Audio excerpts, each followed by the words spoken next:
খেতে চাই শুনেই রেগে গেল, কিন্তু খিদেতে যে পেট চোচো করছে। এইখানে খুঁজে দেখি কিছু যদি পাই। বেশিক্ষণ না খেয়ে থাকলে যে মাথা ঝিমঝিম করে আমার। ওই দেখ গদাই, আরো এক ছুরি আম রাখা আছে। তাই তো, চল চল ওগুলোই খাই, কি মজা।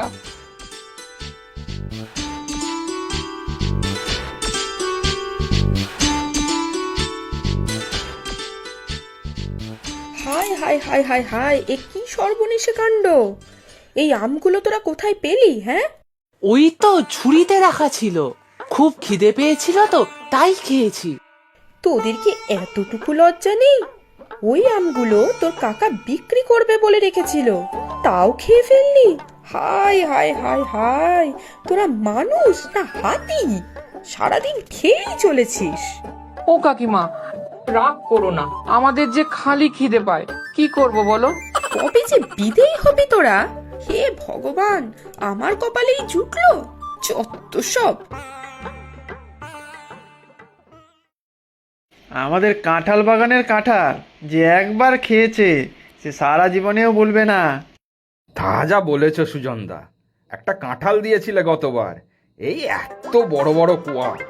তবে বড় হলেই যে কাঁঠাল ভালো হবে তা নয়। আমাদের গাছের কাঁঠাল মধুর মতো মিষ্টি, বুঝলে? হ্যাঁ, সেটাও ঠিক। দেখ রতন, যা বুঝিস না তা নিয়ে কথা বলিস না। আমাদের কাঁঠাল বাগান তো আর আজকের নয়, লোকে তো আর আজ থেকে খাচ্ছে না, প্রতি বছর গাছ বায়না করে যায়। সে তোদের অনেক দিনের বাগান, হতেই পারে। তার মানে আমাদের গাছের কাঁঠাল খারাপ তা নিশ্চয়ই নয়। এইটুকুটুকু 4-5টা কাঁঠাল হয় গাছে, তার আবার কত বড়ায়। তোদের গাছের কাঁঠাল তো সব সার দিয়ে বড় করা, না আছে কোনো স্বাদ, না আছে কিছু। লোককে ভুল বুঝিয়ে বিক্রি করিস। এই তো গত বছর ও পাড়ার বিমল বলল তোদের গাছের কাঁঠাল খেয়ে ওর ছেলের খুব শরীর খারাপ, হাসপাতালেও নিয়ে যেতে হয়েছিল। সব সব মিথ্যে কথা। আমার নামে লোকের কাছে কুৎসা রটানো, যাতে আমার কাঁঠালগুলো আর বিক্রি না হয়। লোকজন তো আর বোকা নয়, তারা ঠিক জানে কোনটা ভালো কোনটা খারাপ। এই তো আমার বাগানে এসে গাছ বায়না করে গেল। ভারী আমার ব্যবসাদার এসেছেন, আমার সাথে টেক্কা দেওয়ার মতলব। আমি সব বুঝি, বুঝলি? কি ভেবেছিস? আমাকে ভয় দেখাচ্ছিস কি? সব খবর আমার কাছে আছে।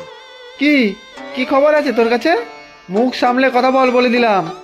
আহা, তোমরা দুজন নিজেদের মধ্যে ঝগড়া থামাও তো দেখি। ওই ওকে বলো অমল, আমার কোনো ইচ্ছা নেই গায়ে পড়ে ঝগড়া করার।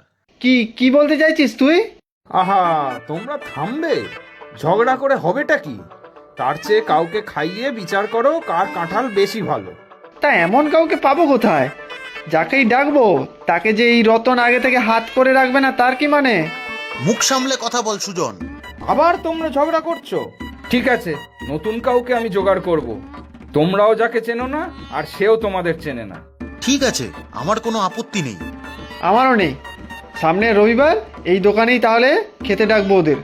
ঠিক আছে, সেই কথাই রইল।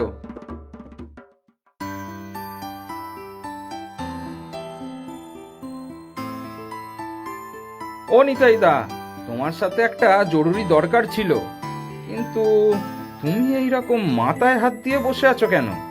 তোমাকে তো সেদিন বললাম গো, আমার দাদার ছেলেদের নিয়ে বড়ই সমস্যায় পড়েছি। ওদের খাওয়াতে খাওয়াতে আমার তো প্রায় হাড়ির হাল। গিন্নির সাথে রোজ ঝগড়া অশান্তি চলছে।